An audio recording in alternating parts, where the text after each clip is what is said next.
tardes a todos. Bienvenidos un día más a la sección Conociendo a de Balón a Tierra, la casa del fútbol madrileño. Hoy tenemos a un trotamundos del fútbol madrileño otra vez, a Manu Jaime. Encantado. Hola, buenas tardes, ¿qué tal? Vamos a empezar ya sin más dilación. ¿Tus inicios en el fútbol cómo fueron? ¿Qué recuerdas? Bueno, desde que tengo uso de conciencia me recuerdo con un balón desde bien pequeñito. Mis inicios un poquito en cantera fueron en Adarve, en zona norte y luego en Adarve. En Adarve he estado 11 años allí desde que era levín y bueno, pues jugué 2 años en senior. Y a partir de aquí ya sí que me fui moviendo un poco por Madrid, por Pozuelo, Puerta Bonita. He estado también en Alcobendas y bueno, pues al final hasta llegar a Navalcarnero. Y luego de allí volví a bajar un poquito de categoría, estuve en RSC, en el Inter RSC y ahora pues en el Tribal, terminando mi carrera deportiva ya. Debutaste en tercera con 24 años, si no recuerdo mal, en el Pozuelo. ¿Consideras que fue demasiado tarde debutar en esa edad? No, debuté antes. Por suerte debuté en ¿Dónde juveniles, estaba sí, para que, bueno, antiguamente ya no hay registros, claro, ya sí, ya peino canas, aunque no me parezca. Debuté cuando era juvenil, tercer año juvenil. Debuté cuando el Adarve estaba en tercera división. Yo era juvenil de división de honor y jugué 4 o 5 partidos. Pues mira, de hecho, debuté en tercera de delantero centro, yo que soy central. Y alternaba con el juvenil de lateral derecho. Yo jugaba en esa época de lateral derecho con el División de Honor y de Central. Y luego en el tercera pues jugaba pues donde me ponían. Naturalmente en esa época yo jugaba donde me dijeran.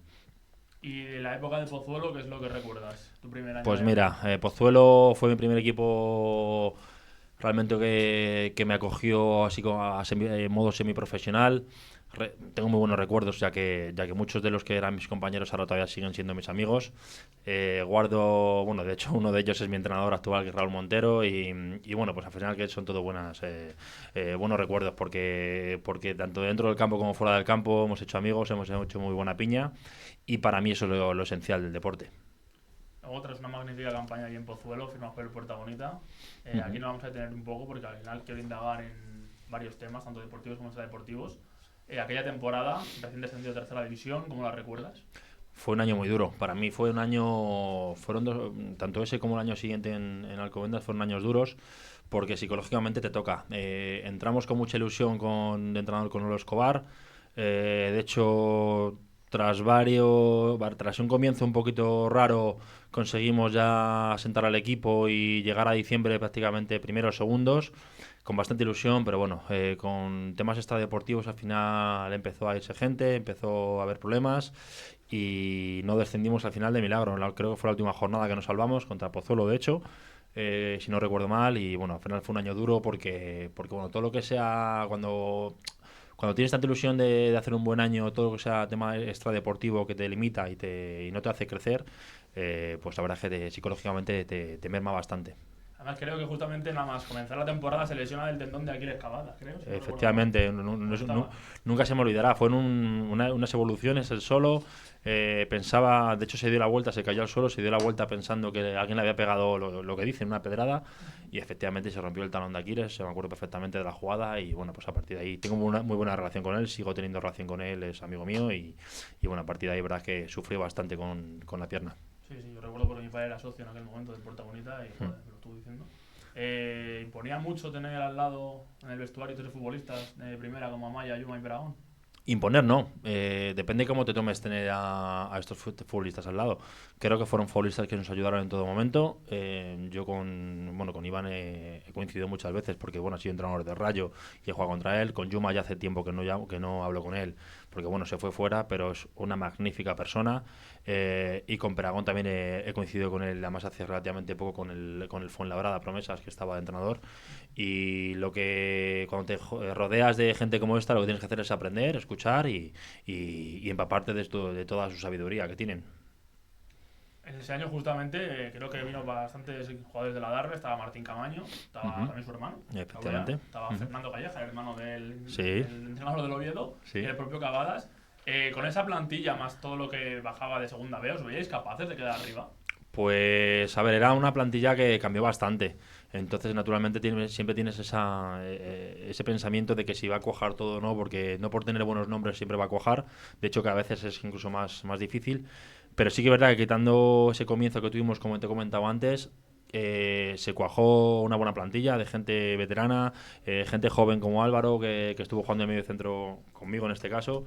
Y creo que se hizo muy buena plantilla. Éramos un equipo, Lolo nos hizo hacer un equipo muy competitivo, que jugaba bien al fútbol y bueno, creo que éramos un equipo, hasta los problemas extradeportivos, éramos un equipo muy, muy difícil de ganar.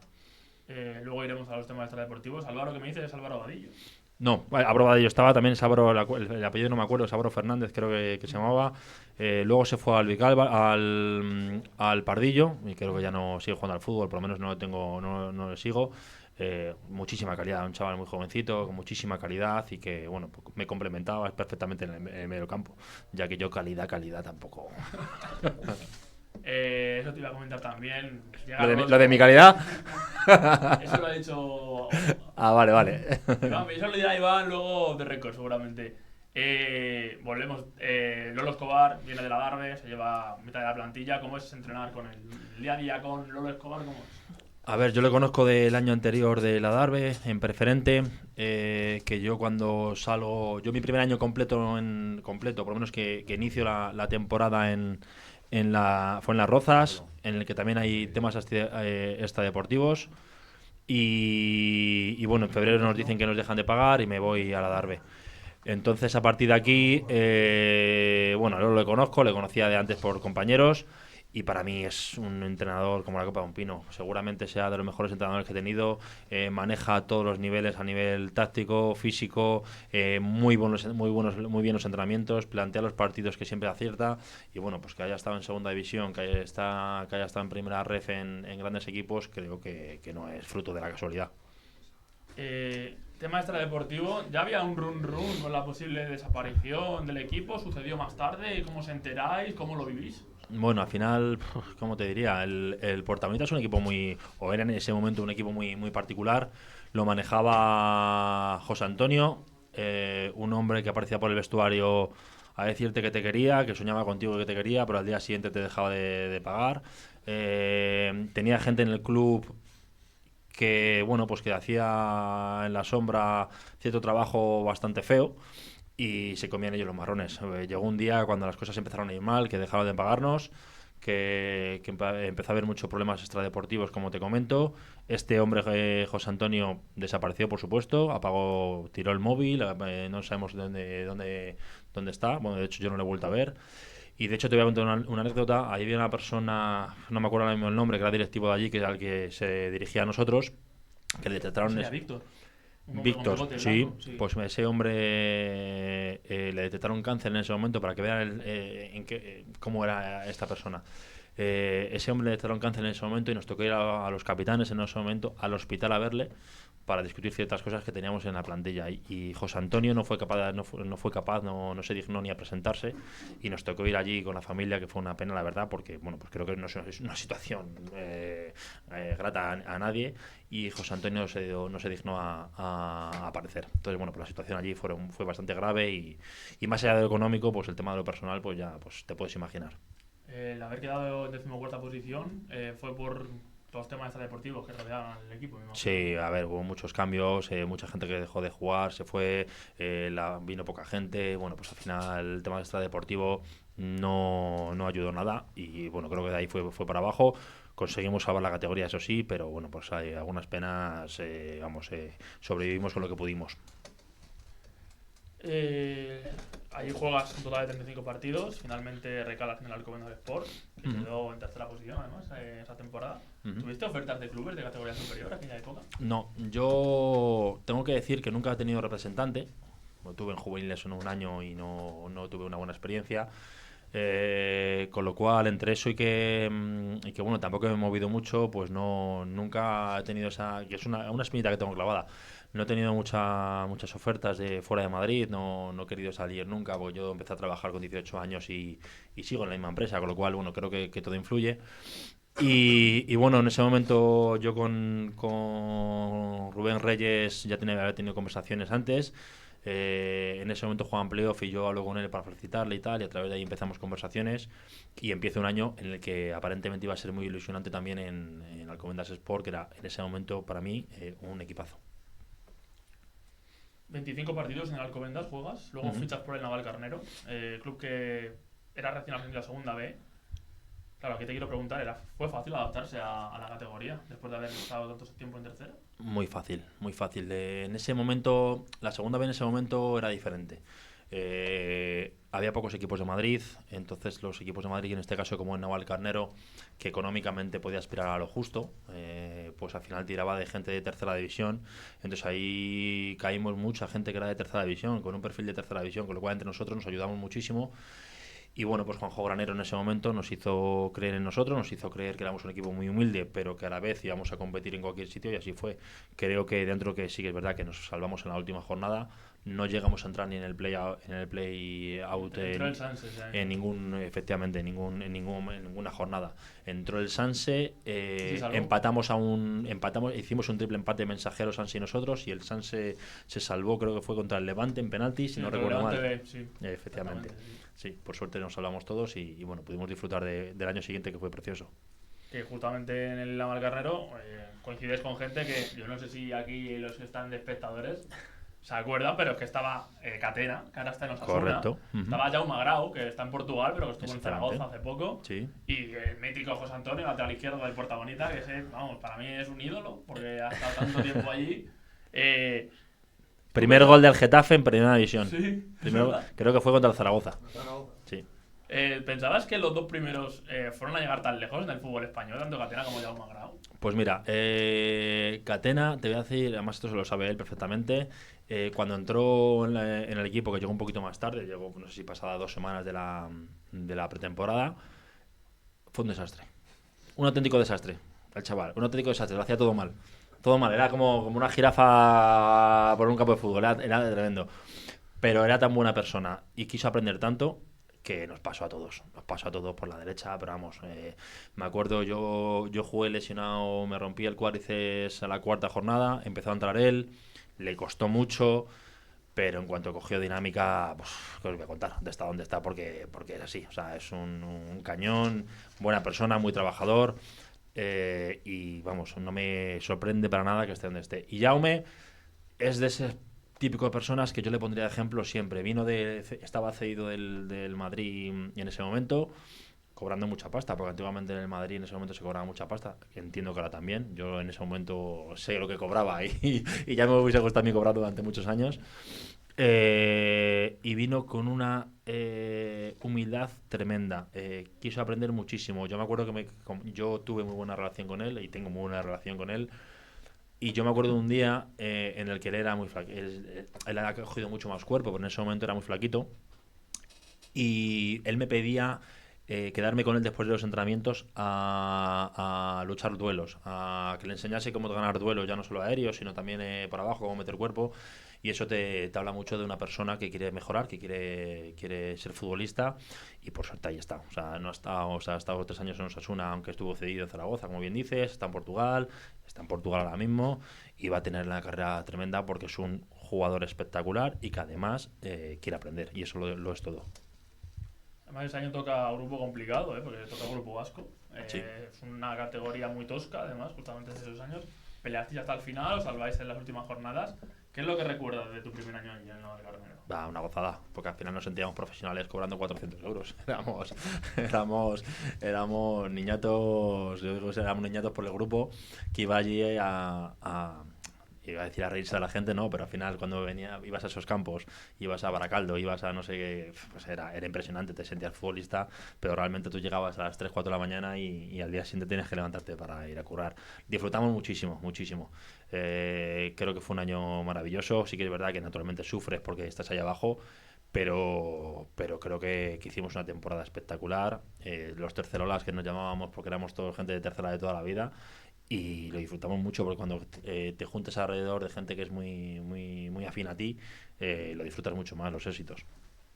Hacéis luego la segunda temporada en el Navalcarnero, que hacéis la mejor campaña de la historia. Sí, la verdad es que... Sextos, séptimos, o sea, a punto de llegar a playoff. Mira, pues nos separa el playoff de segunda división un gol. Exactamente. Luego, naturalmente, por goleadas quedamos, creo que fuimos sextos al final porque nos adelantó el Rápido de Uzas, efectivamente, no la jugamos en la última jornada. ¿Qué supuso para ti ser partícipe de esa hazaña? Bueno, orgullosísimo.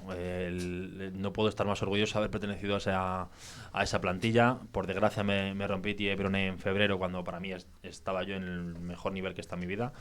Y bueno, pues un sentimiento agridulce al final por no poder competir los últimos partidos, pero cómo competía el equipo, cómo jugaba, cómo creía en todo lo que decía el míster en este caso, que era Julián Calero.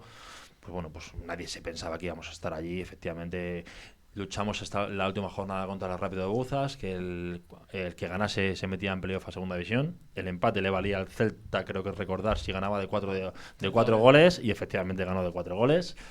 Y nos quedamos un poco los dos con la cara de tonto, pero bueno, ese Rápido Bouzas tenía, creo recordar, a Silva, que creo que estaba en el Depor, Ponfe, tenía al central a Trigueros, que también estaba en el Depor, un equipo pues con jugadores de otra categoría, con lo cual en ese momento era un equipo muy humilde, pero con jugadores muy muy buenos. De hecho, al año que viene Pablo Trigueros y Silva se van para la Ponferradina. Correcto. Y de hecho creo que el míster también se va a la Ponfe, si no recuerdo mal, o también está en la Ponfe años posteriores. ¿Cómo se llamaba? ¿Borja? No me acuerdo ahora mismo, pero creo que ha estado... Sí, Borja sí. Creo que ha estado en... Bueno, pues tampoco sigo yo mucho fútbol, pero creo que también ha estado en segunda división o en equipos muy potentes, vamos. Claro, la siguiente temporada ocurre que al final pues las varias figuras importantes, se marcha Calero, Onega se marcha también, se marcha Isma Gil a Sanluqueño, se marcha Sergio Molina, se marcha Cidoncha, incluso Edgar, que se va justamente al Rápido de Bouzas. Efectivamente. Luego, ¿fue fácil reponerse ante esa situación de tantas bajas? A ver, al final cuando estás en un equipo tan humilde como el Navalcarnero, llega un año en el que no consigues dar la tecla.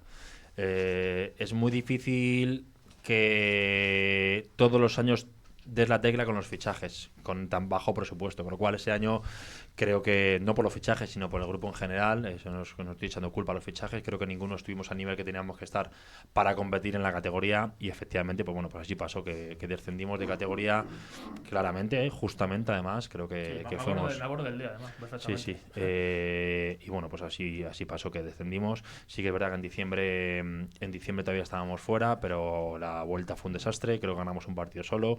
Y bueno, pues creo que fue una cura de humildad tanto para nosotros como para el club, no porque el club lo hiciera mal, sino porque bueno, es muy complicado estar siempre a ese nivel y bueno, nos vino bien a todos para volver a la realidad. De hecho, desciende el Navalcarnero, fíjate con qué carambola, porque fue en el minuto 96, marca Schneider, además.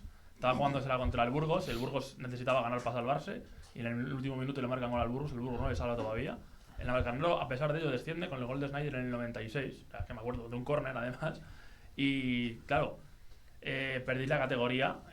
La marcha de Sergio Bermejo, que estaba siendo lo más destacado de aquel año, ¿creéis que fue clave? Se marchó al Celta B, recordamos. Sí, a ver, nosotros ese año tenemos dos jugadores que eran totalmente diferenciales para nosotros, que era Sergio Bermejo, que efectivamente se va en diciembre al Celta, y Joaquín Cerdá, sí, que estaba a un nivel espectacular. Y en ese momento él se fastidia la cadera y juega mermado bastante de momentos de la temporada, pero no consigue ni terminar. Y creo que eso nos hace mucho daño. Naturalmente luego se hacen muchas más cosas mal, por supuesto, pero creo que esas dos cosas, por supuesto, era algo que nos hace mucho daño, porque ofensivamente éramos un cañón. La campaña siguiente, sigues en el barco, nunca mejor dicho, decides quedarte a pesar del descenso. ¿Cómo se vivieron las primeras jornadas antes de la pandemia? Porque fue justamente la época antes de que se parara todo. A ver, yo siempre lo he dicho, que Navalcarnero siempre ha sido mi casa. No está en un sitio más cómodo que en Navalcarnero, porque es... Bueno, todo el mundo que está allí habla siempre de maravillas de tanto del club como del pueblo, con lo cual pues eso dice mucho. Y yo lo he cogido mucha ilusión, pero con miedo, porque creo que descender de una categoría a otra es muy complicado el año siguiente, centrarse en el objetivo y ser realmente fiable en este objetivo, ¿vale? Nosotros, naturalmente, se hizo un equipo prácticamente entero nuevo, con todo lo que ello conlleva, y bueno, pues al final fue pues un año espectacular, maravilloso a nivel deportivo. Luego pues lo extradeportivo que vino después con la pandemia, pues naturalmente ya sabemos todo lo que pasó. Sí, eso quería frenarme ahí. Un jugador de fútbol, profesional o semiprofesional, ¿cómo vive estar encerrado en casa, entrenarse? ¿Cómo eran los entrenamientos? ¿Si hacíais Zoom o hacíais algún tipo de triquiñuela, por así decirlo, para poder entrenar todos juntos de alguna manera? ¿Lo recuerdas? A ver, éramos no somos profesionales en cuanto a lo económico, pero sí que éramos un grupo, y creo que a todos los equipos nos pasa, que somos al final profesionales nosotros mismos. Todo el mundo aquí, tenemos a Iván aquí enfrente, y creo que todos, no solo en verano, también durante el año, pero sobre todo en verano salimos a correr, hacemos nuestras pesas, nuestros ejercicios para intentar llegar lo mejor posible. Pues esto es igual, al final tú sabes que antes o después, en ese momento además tampoco sabíamos la magnitud de la pandemia o de lo que iba a llevar todo eso. Tenías que estar preparado porque antes o después tenías que volver y no podías dejarte ir. A nivel de entrenamientos grupales, pues hacías muchos entrenamientos por Zoom, más allá de tema físico, pues mucho más mental. Y luego el mayor problema era el tema económico, que había pues al final los clubes se sintieron muy damnificados con todo esto, empezaron a perder dinero, a dejar de tener sponsor, bueno, pues todo, taquillas y todo, y efectivamente pues fue complicado, pero bueno, a nivel social había lo que había, con lo cual no te podías quejar porque por supuesto había cosas mucho más importantes. La federación finalmente dio por finalizada la temporada, conseguir subir de manera administrativa, por así decirlo, que termina con 57 puntos. ¿Cómo se llevan los ascensos tan descafeinados? Bueno, llegamos a jugar un playoff. Sí, ese año jugamos un playoff en la ciudad deportiva, en la ciudad de fútbol de Las Rozas. Efectivamente, que fue el primer año que se instauró el playoff con esto de los empates que le valían, que en este caso nos valía a nosotros. De hecho, subimos con 2 empates, con un empate, creo recordar, contra el Alcalá y un empate contra el Alcorcón B. Y bueno, pues naturalmente el ascenso pues lo vives como claro, es que me he equivocado, pensaba que era como el porque por ejemplo ¿te acuerdas que fue distinto? No me acordaba que en tercera, ¿no? En tercera hubo sí, primero fue ahí, y luego los segundos fue en Alicante. Se dio mucha vuelta a todo esto, porque sí que verá que en segunda vez se hizo en Alcoy, creo que fue, se hizo pero nosotros lo hicimos en la ciudad del fútbol de Las Rozas. Fue algo muy bonito porque al final asciendes, pero sí que es verdad que cuando vives un playoff te esperas otras cosas y al final las gradas vacías lo disfrutas muchísimo, por supuesto. Luego estuvimos en el pueblo celebrándolo con la gente en la calle, pero los playoffs se tienen que disfrutar de otra forma, con la gente, con esa tensión de jugar fuera de casa también, que creo que eso es. Entonces, bueno, pues se disfruta mucho, sobre todo porque era un año para mí muy complicado, como te decía antes. Descender y volver a ascender el primer año para mí es muy complicado, y conseguimos hacerlo, que creo que el club no necesitaba, porque otro segundo año en tercera hubiese sido aún más complicado a nivel económico. La siguiente temporada recuerdo que fue histórica para vosotros, que fue la de la Copa, que fue organizada en Eibar. Organizada Las Palmas también, no recuerdo mal. Primera ronda eliminamos al Badajoz, que en ese momento estaba en segunda B, pero era un gallito. Sí, justo el año que no desciende por el Amorebieta, se queda a un partido de subir. Sí, Badajoz, luego fue Las Palmas, efectivamente, que marcamos gol en el 80 y muchos. ¿Y Eibar que marcas tú? Eibar que marco yo, y luego ya nos pasó por la piedra, nos pasó Granada, que además ese año Granada iba en moto, jugó la Europa League, creo que jugó contra el Manchester, pues nos pasó por la piedra bastante, la verdad. ¿Qué supuso para ti todo esto? Pues es una mucha ilusión. Al final, cuando vives algo de esto, cuando juegas al fútbol, siempre quieres acercarte lo máximo posible a la élite, y en ese momento la élite era esa, jugar contra jugadores de primera división, gente profesional, pues naturalmente con la tele, con las cámaras, en la época de Filomena, con todo lo que ello conlleva, pues al final fue súper ilusionante.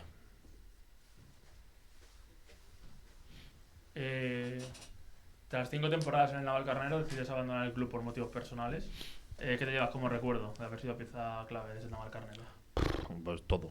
Sigo teniendo muchísima gente allí. Para mí es todo. O sea, el fútbol, tú me hablas de cómo me gustaría definir a mí el fútbol y los valores, y te describo cualquier cosa de Navalcarnero, tanto del presidente como del pueblo como del club. Yo me fui allí porque en ese momento ya se empezó a entrenar por la mañana y yo seguía trabajando, con lo cual en principio decidí dejarlo, aunque luego pues eso, llevo 3 intentonas y no lo he conseguido, pero para mí como te digo, todos los valores que yo le quiero enseñar a mis hijos y tal en cuanto a lo deportivo, lo describe perfectamente el club.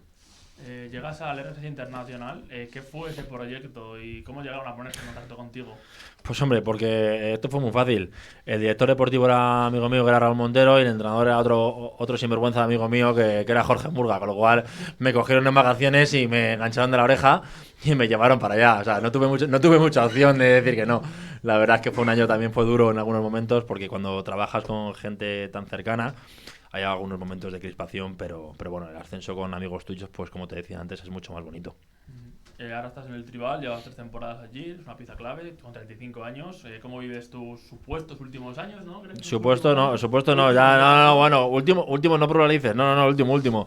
¿Cómo estás viviendo los últimos años? Es verdad. Pues bien, Nadie sabe. bien. La verdad es que, bueno, se ve diferente porque tu ilusión es diferente, porque tu forma de afrontar los partidos son diferentes. Intentas influenciar mucho en el vestuario a la gente joven y que se dé cuenta de lo importante que es el ser profesional o no, cosa que a lo mejor tú no has hecho, incluso yo reconozco que no he sido tan profesional como debería. Y que se den cuenta de que cada día que pasa es día perdido, si no lo aprovechan. Con lo cual, bueno, pues intentar influenciar mucho en la gente joven, que se ilusione por ello, que trabaje. Y luego, naturalmente, a nivel deportivo, pues intentar estar lo más arriba posible y poder vivir un último sueño antes de irnos a nuestra casa a disfrutar de otras cosas. ¿Tienes pensado dedicarte al mundo del fútbol? No. ¿Del entrenador No, deportivo? no, hasta ahí no voy a decir que estoy quemado porque el fútbol me encanta, pero sí que es verdad que son tantos años implicado con esto que me quiero dedicar a otra cosa, o sea, me quiero dedicar, o sea, mis hobbies son otros, naturalmente mis hijos y mi familia y con mis amigos, y me dedicaré pues eso, a irme a los bares a tomar cerveza. Esto luego lo cortamos, ¿eh? No hace falta, ya, por suerte me conoce ya mucha gente. ¿Cómo es un día en la vida de Manu Jaime? Un día en la vida de Manu Jaime se empieza a las 7 de la mañana con mi mujer pegándonos con los niños, levantándonos para llevarlos al cole y a la guardería. Un trabajo de 8 horas, recoger a los niños, pegarte con ellos para allá a casa, que merienden, que cambien y tal. Chocar en la puerta, como digo yo, con la mano a tu mujer para que te haga el cambio y el relevo, ir a entrenar y llegar a las 11 de la noche cuando están todos dormidos y bueno, eso es el día a día, excepto los martes que no entrenamos, ese es mi día a día. Por eso creo que ya el fútbol ya llega un momento en el que hay que disfrutar de otras cosas. ¿Cuál fue tu mejor momento en el mundo del fútbol? El mejor momento, pues no sé, muchos. A ver, como mejor momento particular, seguramente Navalcarnero haya tenido muchos a nivel de pues, lo que hablábamos antes de la Copa del Rey. Pero creo que a mi mejor momento a nivel futbolístico global es todos los amigos que he sacado de esto. Y se dice, se dice mucho, pero de verdad que sobre todo tengo 2 grupos de amigos que son todos de fútbol, que creo que es lo mejor que lleva el deporte. Yo a mis hijos les quiero meter siempre en el fútbol, en el deporte de equipo, ya sea fútbol, balonmano, baloncesto, lo que sea, por los valores que te transmite el deporte en sí. Y creo que eso es lo ideal y que luego todo el mundo se tiene que llevar, que esto es un deporte, pero que lo primero son las personas. Te iba por tu peor momento, pero joder, me gusta acabar bien las entrevistas. No pasa nada. 5 preguntas cortas. ¿Sí? ¿Un ídolo de pequeño? Zidane. ¿Un estadio? Se asemeja mucho a mí Zidane. A nivel futbolístico. Porque llevas el 5, como él, ¿no? Sí, ahora sí, claro, no me queda otra. Es lo único que me parezco, porque era eso y raparme aquí la coronilla. Un estadio. A nivel profesional, Santiago Bernabéu, y que haya jugado Pasarón y el de la Ponce, el Toralín. Creo que son 2 campos que a mí me impactaron mucho. Un momento en el fútbol que jamás olvidarás. Seguramente la Copa. Ese partido de Eibar en el que ganamos, además creo que ganamos con solvencia. En el momento que baja Mendilibar a nuestro vestuario, darnos la enhorabuena, pues creo que son cosas que se te quedan marcados para toda la vida. Un compañero de viaje futbolístico. Que te digo, tengo tantos... Di los 5, los 10, los... Bueno, podría quedar aquí. Pues en Alcanero tengo a Joaquín, Ale González, José Antonio, que nombrabas antes. Ahora en Tribal tenemos muchos subnormales que me lo podría llevar a cualquier lado a hacer el mongolo. De Pozuelo tengo a Raúl Montero, Tony, Álvaro, Peque, Cholo... Es que son muchos. Como te digo, además son amigos de verdad, son amigos con los que me voy todos los años de vacaciones. Son gente con la que disfruto mucho, nos insultamos mucho y creo que eso une. Y ya por acabar, un entrenador que te haya marcado. Julián Calero. Estaba clarísimo. A ver, es que para mí ha sido el mejor entrenador que he tenido. Yo siempre digo que Lolo Escobar también, pero creo que a nivel general es un entrenador que maneja todos los ámbitos del fútbol. Y para mí primero es el que más me ha marcado y segundo es el que mejor nivel ha sacado de mí. Con lo cual, para mí, Julián Calero, sin duda. Bueno, pues hasta aquí la entrevista con Manu Jaime. Ha sido un placer, ¿verdad? Que Igualmente. hayas desgranado tantas vivencias en tu trayectoria deportiva. Y muchísimas gracias por habernos atendido. Muchísimas gracias a vosotros. Aquí una vez más y la vez que haga falta.